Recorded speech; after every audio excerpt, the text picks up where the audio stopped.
UCI President David Lappartient has said that Chris Froome's salbutamol case may not be concluded before Tour de France in July.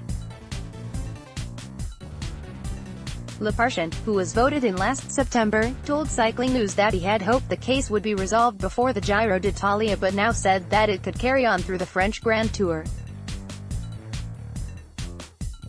Lappartient was at the start of stage 17 in Riva del Garda. He posed for a photograph with race leader Simon Yates but suddenly slipped away from the podium area when Chris Froome signed on. The two have never talked in person, with Lappartient preferring to express his thoughts on the case via the media. "We hope that it will be as soon as possible and I hope and call for a decision before the Tour for everybody, for his team, for the rider, for the UCI, for the fans and for the organizer," he told Cyclingnews at the Giro d'Italia where he was visiting stage 17. "We don't want to be in the situation where we don't have a decision before the Tour de France. At the beginning, I was expecting a decision before the Giro when we spoke about this in September. Unfortunately, this wasn't the case. I don't know if we'll be able to have this before July." Froome recorded more than twice the permitted levels of the asthma medication salbutamol in an anti-doping test performed in the final week of last year's Vuelta a España. Froome, who has denied any wrongdoing, is under investigation as a result and must prove that he did not exceed the permitted dosage. There are no time limits on the length of the investigation and Froome is allowed to compete as salbutamol is a specified substance rather than a banned one. He is currently racing at the Giro d'Italia, where he lies in 4th place overall, and Lappartient says that from a UCI standpoint, he will be able to compete at the Tour de France if the case has not reached its conclusion. However, he says that he still believes that Froome should voluntarily suspend himself. He also admits that Tour de France organizer ASO could prevent Froome from racing under their own regulations. Of course, regarding the UCI rules, if there is no decision before and there is no sanction, then he has the opportunity to ride the Tour de France and we always will fully respect his right, said Lappartient.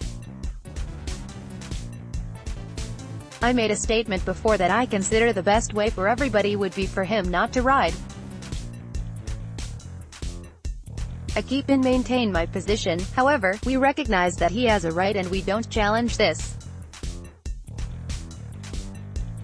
But, on the other hand, for the Tour de France, they have specific regulations, with the potential way to declare that the rider will not be allowed to take part, but this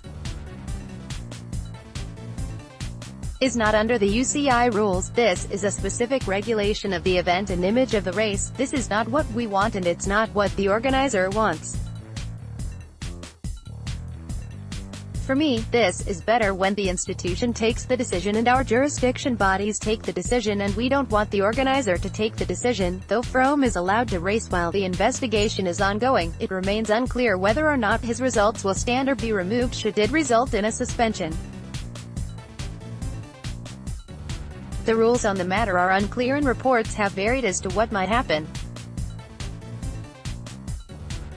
Head of the Giro d'Italia, race director Mauro Vengi, said that he'd received assurances from Lappartient that Froome's result would not be stripped. Lappartient later said that this was a misunderstanding and the UCI had no control over it. "We spoke with Mauro about this because of course I never said there would be no sanction," Lappartient explained to Cyclingnews. "This is up to the anti-doping tribunal to decide what would be the possible or not possible decision and if the results in between would be withdrawn or not. I don't know what it will be, so, of course, I cannot take a decision. It's not completely clear. Normally when we have a penalty or a suspension, usually you use the results in between, but it's not automatic, and if in this period you have all of the tests and all of them are negative, there is also maybe no reason to have an issue. This is up to the jurisdiction of the UCI to decide, but I know the feeling of Mauro and it was a misunderstanding. "I never said that though. He will have no decision on this. Big Brother is watching." Lappartient also commented on the time penalties that were dished out by the video-assisted referee, VAR, at the end of Tuesday's time trial stage. 6 riders, including Fabio Aru, were handed punishments for drafting.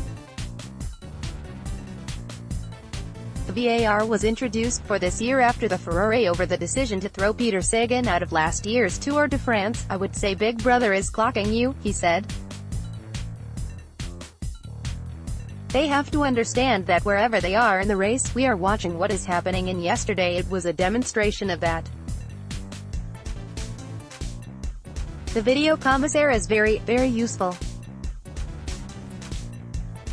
I was a little bit surprised when I saw the results of the time trial, so I understood after why. It demonstrates that we don't accept cheating in cycling." Crescendo from Cyclingnews films on Vimeo. Pre-order now ahead of June 1st release. Debut production The Holy Week still available to buy or rent.